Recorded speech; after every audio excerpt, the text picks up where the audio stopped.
우리가 복음을 전할 때 까다롭고 어려운 사람이 있다면 그것은 가족입니다. 그런데 그 가족 가운데에서도 다른 신을 섬기고 있는 사람에게 복음을 전한다고 하는 것처럼 힘들고 어려운 일이 없을 겁니다. 그런데 그런 두 가지 조건을 다 가지고 있었던 사람, 모세의 장인 이드로는 이방인이었습니다. 미디안의 제사장이었습니다. 이방신을 섬기는 사람이었죠. 이 이드로가 하나님을 경외하고 찬양하고 마침내 하나님께로 돌아서는 장면이 나타나고 있습니다. 어떻게 이러한 일이 일어날 수 있었을까?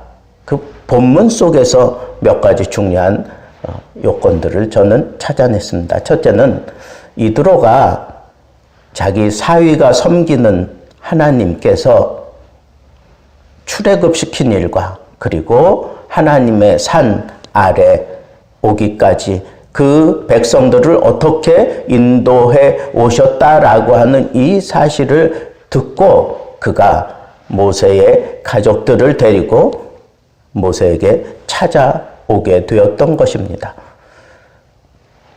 우리는 이런 생각, 저런 생각, 이런 환경, 저런 환경, 이런 조건, 저런 조건 따져가면서 복음 전하는 것을 꺼려할 때가 참 많은데 그럴 필요가 없다고 하는 사실을 오늘 저는 이 말씀 속에서 깨달았습니다. 그렇습니다. 우리가 복음을 전할 때 하나님에 대한 얘기만 해도 그저 오금이 저리고 하나님에 대한 그 역사하심, 하나님께서 역사하신 그 일들만 듣고도 그 마음이 쿵쾅거려서 견딜 수 없어서 찾아와야만 되는 사람들이 우리 가운데는 부지기수로 있다고 하는 이 사실을 오늘 이드로를 통해서 우리는 깨달을 수가 있습니다.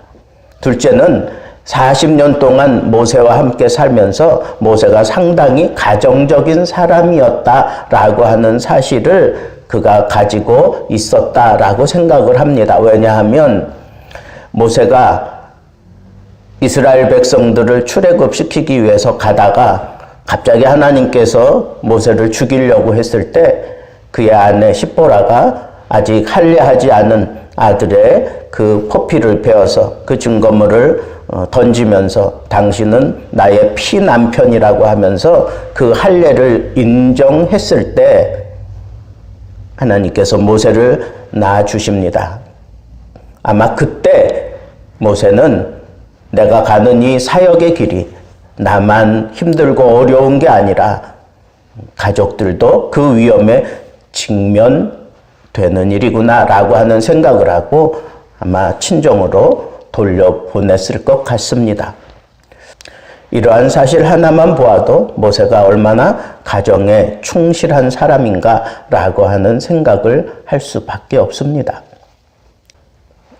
이드로가 찾아왔을 때 모세가 쫓아나가서 그 앞에 넙죽 절하고 이드로를 장막 안으로 모셔와서 거기서 서로 나눈 대화는 하나님께서 어떻게 출애굽시키시고 그리고 홍해를 어떻게 가르시고 그리고 이 광야 생활을 하면서 하나님께서 만나를 주신 일, 메추라기를 보내주신 일, 그리고 반석을 쳐서 물을 내신 일, 아말렉과의 전투에서 승리하게 되었던 일, 이런 일들을 줄줄이 얘기하는 그런 모세의 모습이 그려지고 있습니다.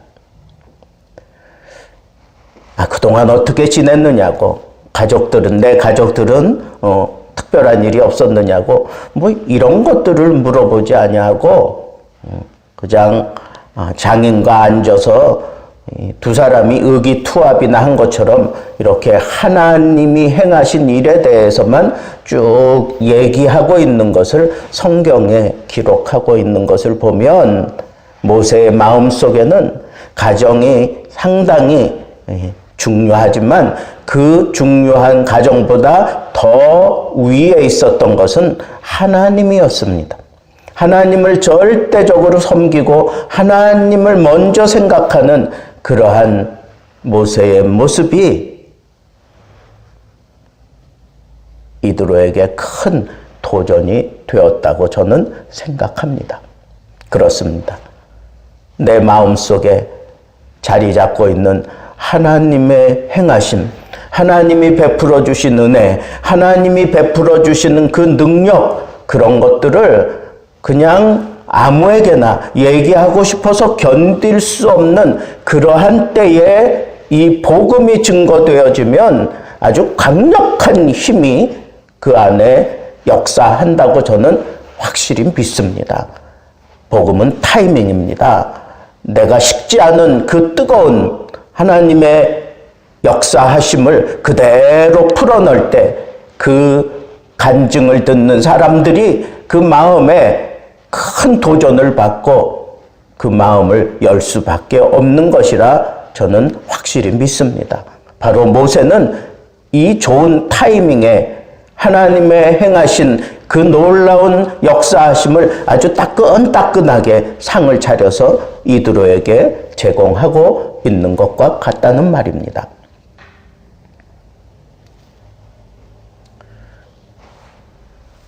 모세는 갑자기 양을 치다가 왕의 자리에 앉은 것과 같습니다. 비유하자면 그렇습니다. 그런 모세가 장인을 그냥 적당히 그냥 그렇게 생각할 수도 있는데 이 장인이 찾아왔을 때 아주 최선을 다해서 그를 장막으로 모시고 들어가는 그 광경 속에는 모세의 겸손함이 담겨져 있습니다. 상황이 변했다고 해서 사람들을 깔보거나 얕보거나 아니면 무시하거나 그러지 않고 정말 최선을 다해서 그들을 섬겨주는 그런 모습이 이드로의 마음을 열었던 것 같습니다. 사람은 겸손해야 합니다. 특별히 복음을 전하는 사람일수록 겸손해야 합니다. 이 복음과 함께 증거되는 그 말씀 속에 겸손해야 하는 그런 이유가 있다면 이 복음이 사람들의 마음을 파고 들어갈 때에 그 마음을 쉽게 열게 하는 것은 나의 친절하고 아주 겸손한 모습이 그 사람들 눈에 비춰질 때 가슴을 열고 맞이하게 되는 것이기 때문입니다. 모세 얘기를 들었던 이드로는 이렇게 고백합니다. 내가 여호와를 찬송하리로다. 너희를 애굽 사람의 손에서와 바로의 손에서 건져내시고 백성을 애굽 사람의 손 아래서 건져내셨도다. 이제 내가 알았도다. 여호와는 모든 신보다 크심으로 이스라엘에게 교만하게 행하는 그들을 이기셨도다 라고 그렇게 고백하고 있습니다. 하나님을 찬양한다 그랬습니다. 이제부터는 내가 하나님을 모시고 살겠다고 하는 그런 표현으로 이제 내가 알았도다 라고 그렇게 고백하고 있습니다.